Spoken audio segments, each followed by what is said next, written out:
apakah hubungan LDR dengan orang asing, beda negara, bisa langgeng dan berhasil? Ya, syukur-syukur berhasil sampai ke jenjang pernikahan. Itu kan pertanyaannya.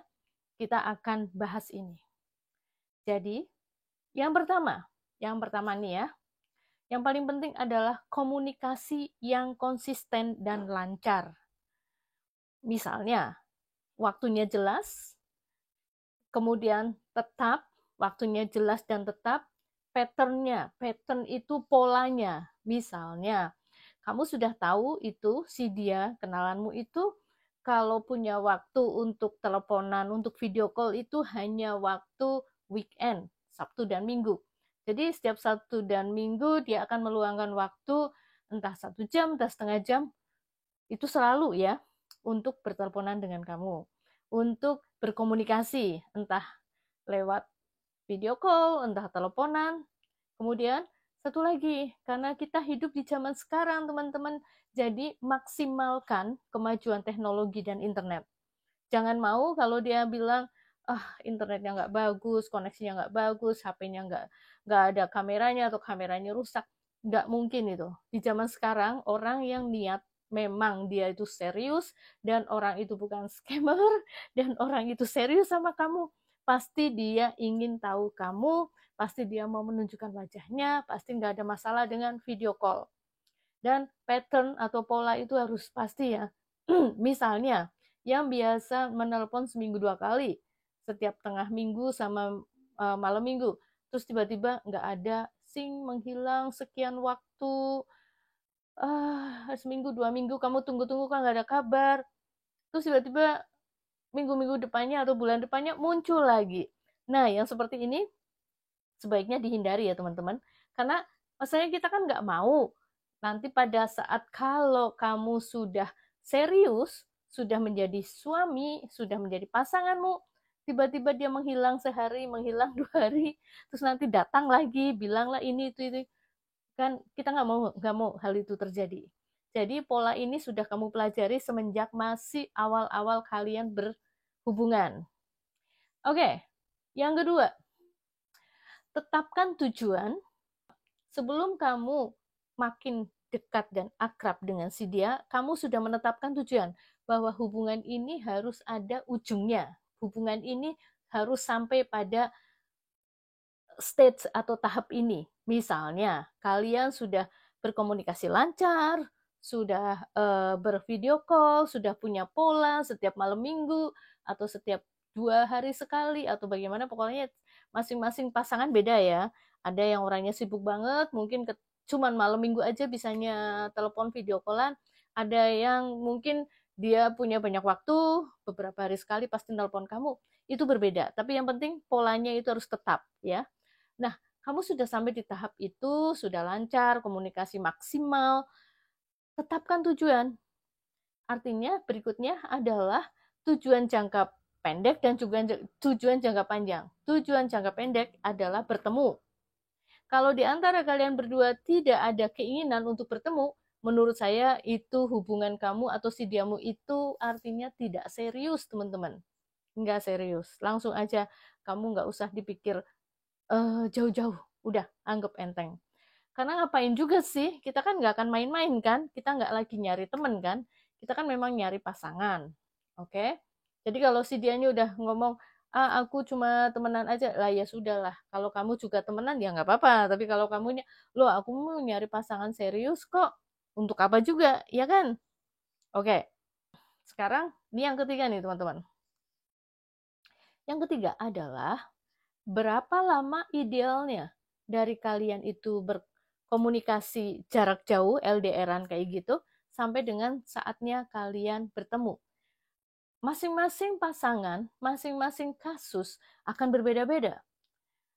Pada kasus saya, maksudnya pada pengalaman saya, waktu itu dari kita kenal pertama di dating site, saya sampai dengan si ini, sekarang suami saya datang menemui saya, itu kira-kira 4-5 bulanan ya.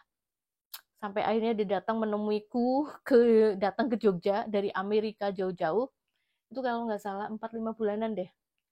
Jadi memang di awal-awal waktu kita itu chattingan, kemudian email-emailan, kemudian teleponan. Waktu itu belum ada internet, belum ada, ya kayak sekarang, zaman masih BlackBerry loh teman-teman. Kalian tahu kan? Facebook aja dulu belum ada messengernya, belum ada inbox yang bisa buat video call, itu belum ada. Video call hanya bisa dilakukan melalui Skype ya Bapak itu. Skype itu doang. Jadi pada waktu itu setelah kita teleponan, dia sudah ngomong, aku pengen ketemu kamu, aku pengen datang ke negaramu, aku pengen menemuimu, dan dia sudah mulai membuat rencana. Oke, jadi berapa lama idealnya? Kalian tahu, case by case, orang per orang, situasinya berbeda. Tetapi jelas, gitu kan? Jadi kalian sudah tahu kapan di tahap mana berikutnya dia akan datang menemuimu. Oke? Paham ya? Kemudian, ini yang keempat. Yang keempat, komunikasinya harus secara jujur ya teman-teman. Jujur dan lancar, tentu saja lancar. Kenapa harus jujur? Begini, karena apa? Kalau kamu tidak jujur, tidak apa adanya, itu akan percuma. Karena nantinya kan kalian akan ketemu. Kalau misalnya kamu ngaku nih, saya sebetulnya janda, punya anak dua, tapi kamu nggak mau ngomong kalau kamu tuh punya anak dua. Kamu pikir, udah deh nanti aja kalau aku udah ketemu, nanti saya baru ngomong kalau dia udah datang. Atau aku mau ngomong aja nanti kalau udah mau menikah. Menurut saya itu tidak bagus teman-teman. Itu nggak baik sama sekali. Jadi dalam hal ini kejujuranmu dan kejujuran si dia itu penting banget. Dari pihak dia pun harus jujur menceritakan, memberitahu kamu siapa sebenarnya dia, pekerjaannya, latar belakangnya, riwayat hidupnya, masa lalunya, gitu kan.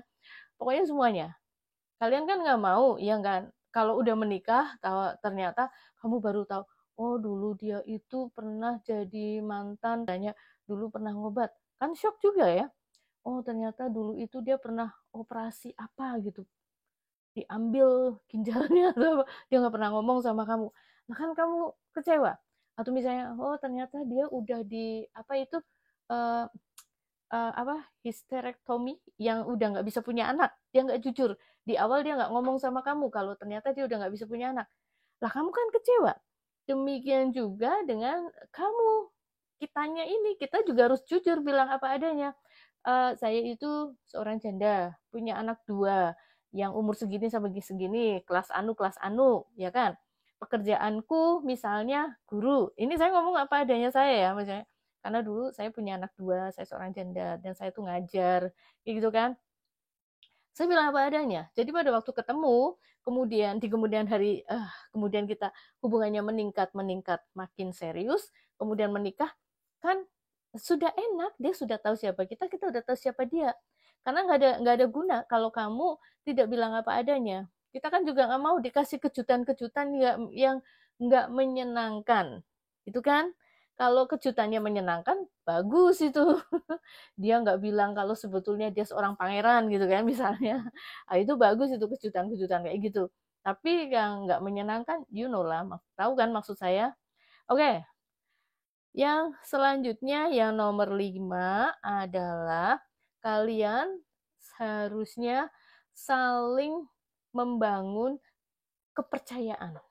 Jadi dalam hal ini karena kita belum bertemu, ya kan, namanya juga kita uh, bagaimana caranya tips supaya LDR-nya berhasil dan syukur lancar sampai di tahap yang serius, ya kalian harus membangun kepercayaan. Karena kalau masih LDR-an aja bawaannya curiga, was-was, atau terus nanti ada masalah karena kamu nggak percaya, atau dianya yang selalu marah-marah kalau kamu telat jawab WA, dia marah, kamu telat membalas teleponnya atau nggak jawab, dia curiga. Kalau menurut saya itu nggak bagus teman-teman, jangan dilanjutkan. Iya nggak sih? Karena apa? Kalau udah kalian udah jadi suami istri kan kita juga udah tahu sifatnya.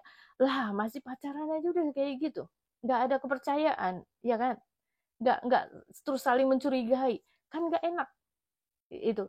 Jadi kalian harus melihat tanda-tanda ini. Proses kalian LDR ini sebetulnya bagus untuk melihat sebetulnya siapa dia, karakternya dia, kebiasaan dia, begitu. Jadi makanya saran saya seandainya, Kak, saya itu udah cukup lama loh begini-begini. Nah, nggak apa-apa. Ada bagusnya kalian udah lama LDRan, jadi kalian melihat siapa dia sesungguhnya. Karena kalau kalian udah terlanjur menikah, dia datang lebih cepat daripada bayanganmu. Misalnya, oh baru sekian bulan udah datang, lah kita malah sebenarnya rada was-was siapa dia.